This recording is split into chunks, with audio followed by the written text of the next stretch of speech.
திரைக்கப்பால் நிகழ்ச்சிக்கு உங்களை அன்புடன் வரவேற்கிறோம். ஒவ்வொரு திரைப்படமும் ஏதோ ஒரு சமூக களத்தை மையமாக கொண்டு தான் ஒரு கதையை சொல்லுது. அப்படி ஒரு திரைப்படத்தில் அமைந்துள்ள கதையின் பின்னணிகளை அலசுற நிகழ்ச்சி தான் இந்த திரைக்கப்பால்.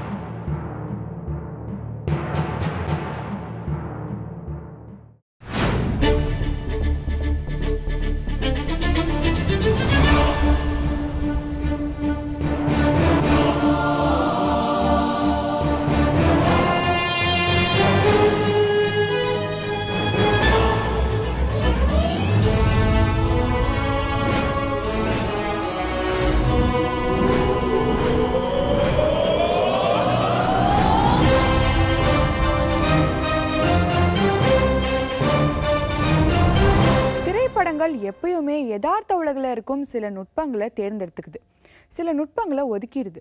எதையெல்லாம் தனதாக்கி கொண்டது, எதையெல்லாம் தவிர்த்து விட்டது என்று முக்கியமான கேள்வி இந்த நேரத்தில் எழும். இதுக்கான முழுமையான விடைகளை தெரிஞ்சுக்கணும்னா ஒரு திரைப்படத்தின் கதை உலகம் திறந்துவிடும் அந்த சின்ன வாசல் வழியாக அதற்கு அப்பால் இருக்கிற ஒரு பெரிய உலகத்தின் நெளிவு சுழிவுகளை நம்ம புரிஞ்சுக்கணும். இந்த புரிதலுக்காக திரைப்படங்களில் நம்ம பார்த்து ரசித்த கதைகளுக்கு பின்னால் இருக்கிற அந்த உண்மையான உலகில் பயணிக்க போகிறோம் உங்களுடன் இணைந்து.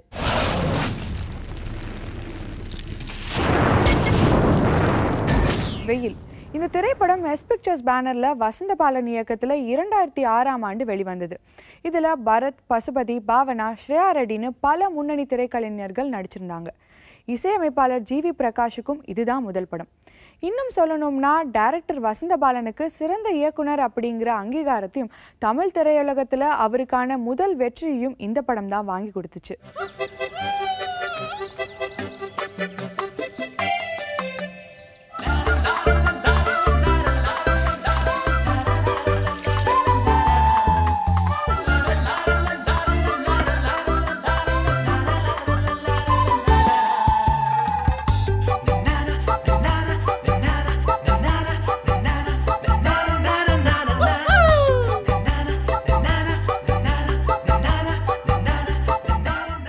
படத்தில் கையாளப்பட்டிருக்கும் களங்களில் முக்கியமானது ஒன்றன் பின் ஒன்றாக அழிந்து வரும் திரையரங்குகள்.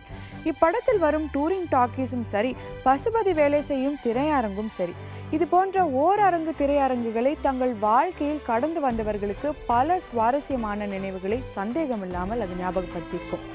குறிப்பாக சொல்லணும்னா இன்னும் சில ஆண்டுகளில் இந்த மாதிரி திரையரங்குகளை நாம் பார்க்க முடியுமா என்பது கூட சந்தேகம்தான்.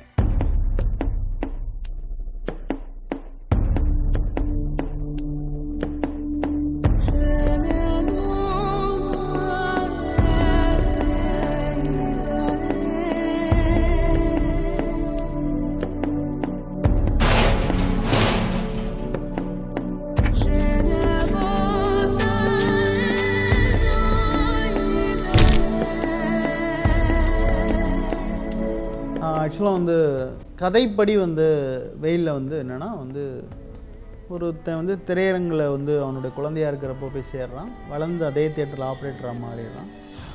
இந்த மாதிரி வந்து சேட்டலைட் சேனல்களோட வளர்ச்சியினால் வந்து திரையரங்குகளுக்கு கூட்டம் வர்றது பாதிக்கப்படுது, திரையரங்கம் இடிக்கப்பட்டுருச்சு, போகிறதுக்கு எந்த வழி இல்லாமல் எல்லா வழிகளும் க்ளோஸ் பண்ணப்பட்ட ஒருத்தன் வந்து 20 வருடங்கள் கழித்து திரும்பி ஊருக்கு போகிறான். இதான் என்னுடைய கதையினுடைய அமைப்பு. ஆக்சுவலாக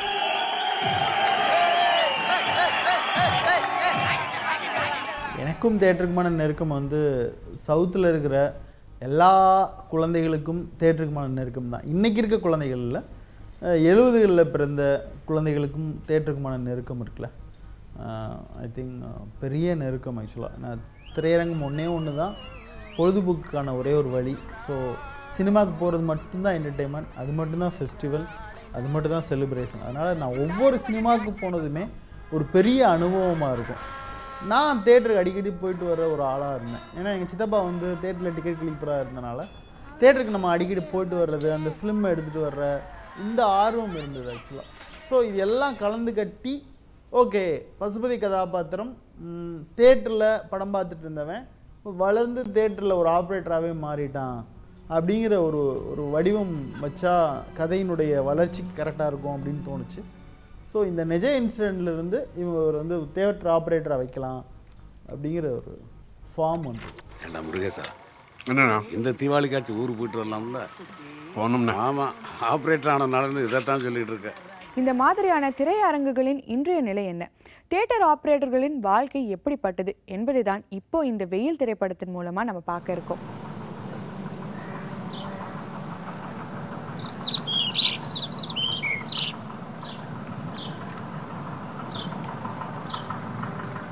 சினிமா பார்க்கறதுல இருந்த ஆர்வம், அது தினமும் பார்க்கணுன்னு அது மேலே இருந்த காதல், இந்த ரெண்டுமே கலந்திருந்த இவருடைய பால்ய காலம்தான் அவருக்கு தான் ஒரு ப்ரொஜெக்ஷன் ஆப்ரேட்டர் ஆகணும் அப்படிங்கிற உந்துதலை கொடுத்துச்சு. கல்யாணம், குழந்தைகள்னு குடும்ப உறவுக்குள்ள அவர் வந்த பிறகுதான் தான் விரும்பின ஆப்ரேட்டர் தொழிலே அவர் முகத்தில் அறைவதை உணர்ந்தார் இந்த கருப்பையா.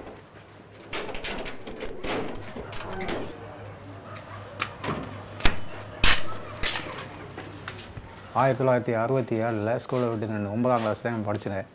படித்து முடித்த உடனே வேலைகளுக்கு போகிறதுக்கு சான்ஸ் இல்லாமல் எங்கள் கடையை வச்சுருந்தாங்க. கடையில் வேலை பார்த்துக்கிட்டு இருந்தேன். அப்போ சினிமா உலகம் வந்து நம்மளுக்கு அடிக்கொருக்கா சினிமா பார்க்குறதுனால அந்த சினிமாவுடைய ஆர்வம் வந்து சரி இந்த வேலையை பழகுனா நம்ம காசு கொடுத்து படம் பார்க்குறத விட ஓசியா படம் பார்த்துக்கலாம்ல அப்படிங்கிற ஒரு எண்ணத்தில் 1975 வேலைக்கு பழக ஆரம்பித்தேன்.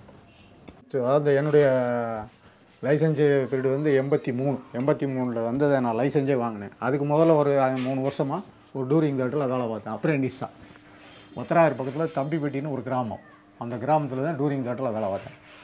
அங்கேருந்து லைசன்ஸே எடுத்தேன். 83 கல்யாணம் பண்ணேன். கல்யாணம் பண்ணி 90 ரூபா வாங்கி சம்பளத்தில் கட்டுப்படி ஆகாத காரணத்தினால அடிஷ்னல் தொழில் பார்த்தாத்தே நம்மளுக்கு குடும்பத்தை காப்பாற்ற முடியும். கல்யாணம் வேறு பண்ணிட்டோம், இது வரைக்கும் பொறுப்பு இல்லாமல் இருந்தோம் அப்படிங்கிற ஒரு எண்ணத்தில் அடிஷ்னலாக ஒரு தொழிலை பார்ப்போம் அப்படிங்கிறதுக்காண்டி வயரிங்குங்கிற தொழிலை பழக ஆரம்பித்தேன். அதையும் பழகி 2 வருமானத்தை வச்சு கொஞ்சம் காலத்தை ஓட்டினோம்.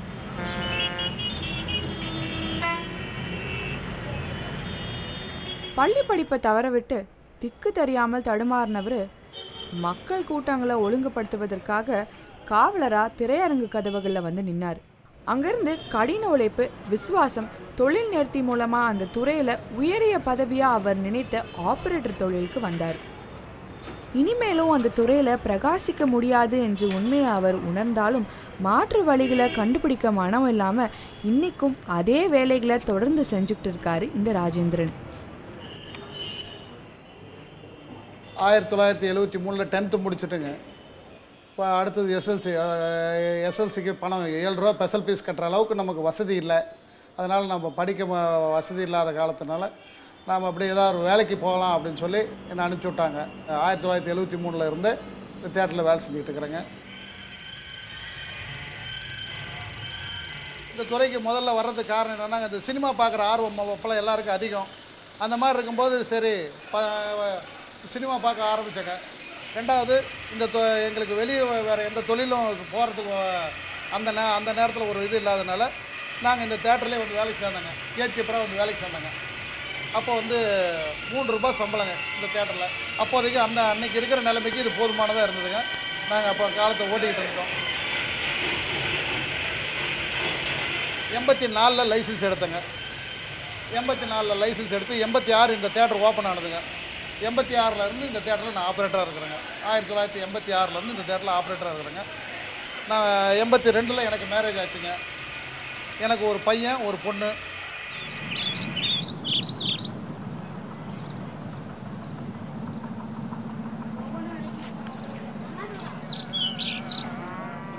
சின்ன வயசுலேயே பள்ளி படிப்பை மறந்து கேன்டீன், டிக்கெட் கவுண்டர்னு தியேட்டர் வேலைக்கு போனவர்களில் ராமனும் ஒருத்தர்.